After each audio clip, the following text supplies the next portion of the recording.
We received your message, and we understand. We beg you now to return our mother to us. Kidnappings are supposed to be quick. That's the rule. In, out, disappear. No hesitation, no lingering. So explain this, what kind of abductor remains inside an 84-year-old woman's home for 41 full minutes?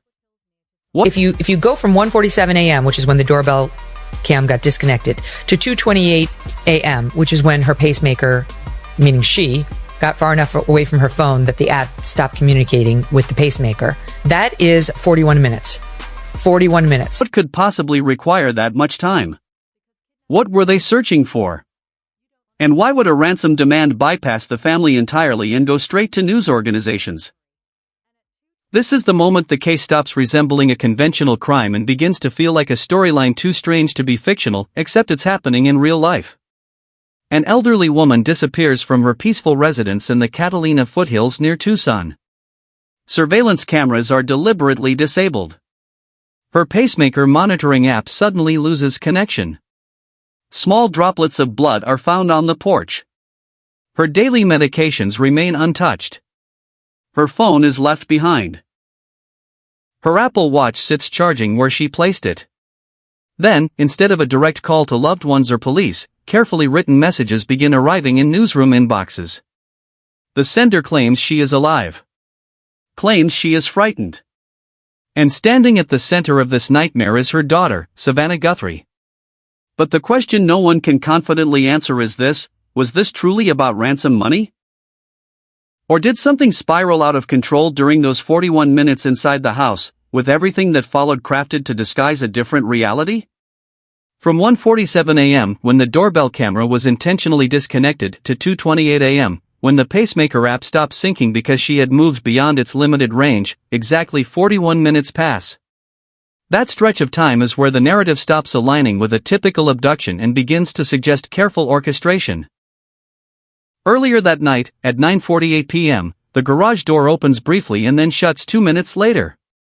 An elderly woman enters her home as she has done countless times before. The evening appears ordinary, uneventful, quiet in the Catalina foothills outside Tucson. Hours later, at 1:47 a.m., the doorbell camera feed abruptly cuts. It doesn't malfunction. It isn't buffering. It is deliberately taken offline. Someone made sure it would not record what happened next. From that second forward, the clock starts counting down those 41 unexplained minutes inside Nancy Guthrie's home. No one, neighbors, family members, investigators, can explain why an abductor would remain that long. Kidnappings are not meant to be drawn out. There's no reason to linger. You seize the victim and leave. Yet motion sensors detect movement near the front entrance at 2:12 a.m. The security system had been manually disabled. Cameras were installed, but useless. Their cloud storage subscription had expired weeks prior. The house could see, but it could not remember. Investigators later state that what they found inside was deeply troubling. After processing the property, they confirmed this was not a simple disappearance. It was an active crime scene. Then, at 2:28 a.m., a subtle but crucial detail confirms her removal. The pacemaker app disconnects from her phone. Since it only functions within roughly 30 feet, that moment indicates she is physically taken away from the house. She is no longer there.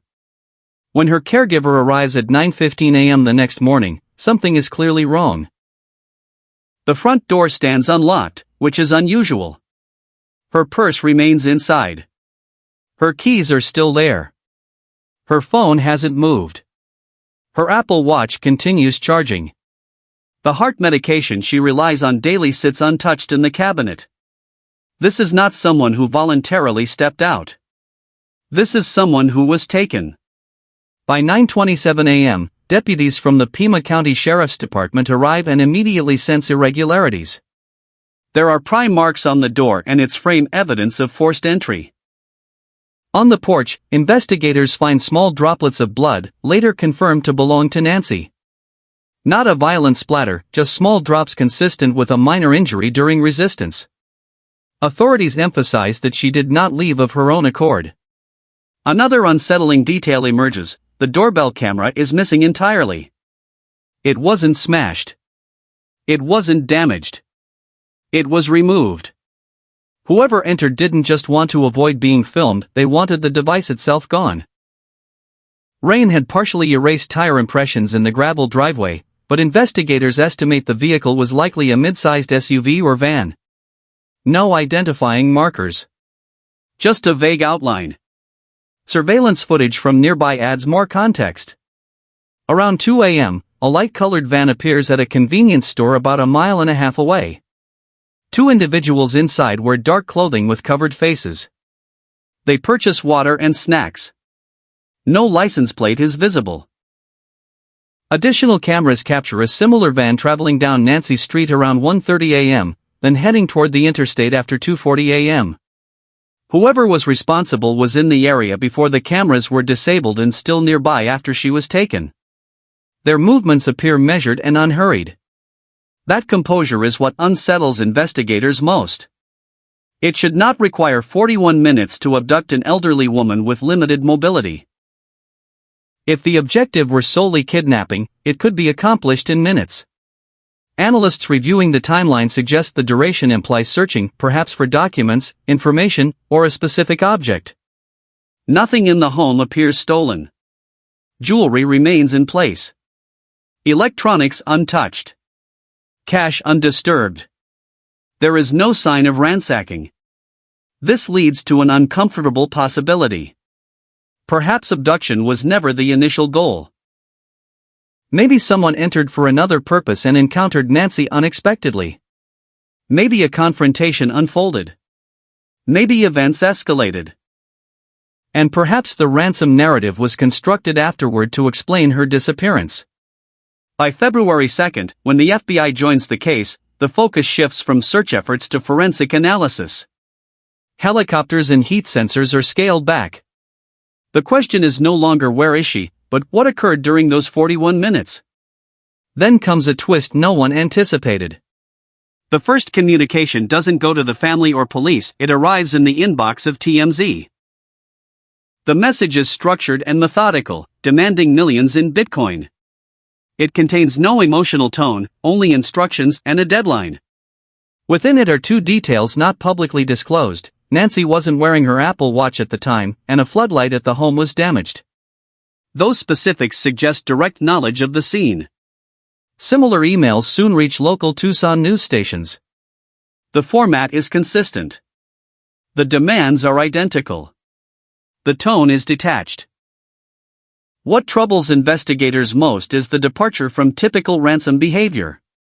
Standard cases involve contact with family, negotiation, proof of life, ongoing dialogue. Here, the sender insists there will be no response channel, no back and forth, only one-way communication. It seems less about negotiation and more about visibility. The sender claims Nancy is alive and aware of the demands, yet offers no proof. The Bitcoin wallet provided is legitimate. The message appears carefully constructed. With no way to respond directly, the family turns to the same platform the sender used, the media. Savannah Guthrie appears publicly with her siblings, speaking calmly yet urgently. She highlights a modern concern: digital manipulation. In an era of deepfakes, even video or audio proof may not be trustworthy. The family asks for a detail only Nancy could provide, something that cannot be fabricated. Meanwhile, investigators question why ransom demands would target news outlets instead of those capable of paying. Profilers begin considering motives beyond money, perhaps a desire for attention or a personal grievance. Nancy herself is not widely known, but her daughter is a prominent public figure. As days pass, tips flood in from across states. Online speculation intensifies. Then hoaxes complicate matters. A man identified as Derek Keller sends counterfeit ransom messages to the family, imitating the original tone and requesting cryptocurrency. He is arrested and determined to be unrelated to the abduction, but the distraction consumes valuable time. Deadlines outlined in the ransom notes pass without consequence. February 5th. Then February 9th. No escalation follows. In genuine ransom cases, Pressure mounts as deadlines expire. Here, the sender remains strangely patient. Investigators revisit the theory, perhaps the intrusion had another objective. Perhaps Nancy's presence forced an unforeseen development. Perhaps the kidnapping narrative was created afterward. When all elements are considered, the prolonged time inside, untouched valuables, removed camera, disabled security, composed departure, media-directed ransom, it begins to resemble staging rather than panic. Public speculation grows louder, though unverified. Authorities continue emphasizing one key word: targeted. And the intended target may not have been Nancy alone. Every public appeal features Savannah Guthrie's recognizable face. Her visibility amplifies the story nationwide. This raises a chilling question: was Nancy chosen because of her own identity, or because of her daughter's prominence? By the 8th day, investigators have processed over 300 leads. Calls logged. Rewards announced. Vigils held. Search operations replaced with analysis. Yet the central mystery remains unchanged. Not the ransom. Not the van. Not even the blood.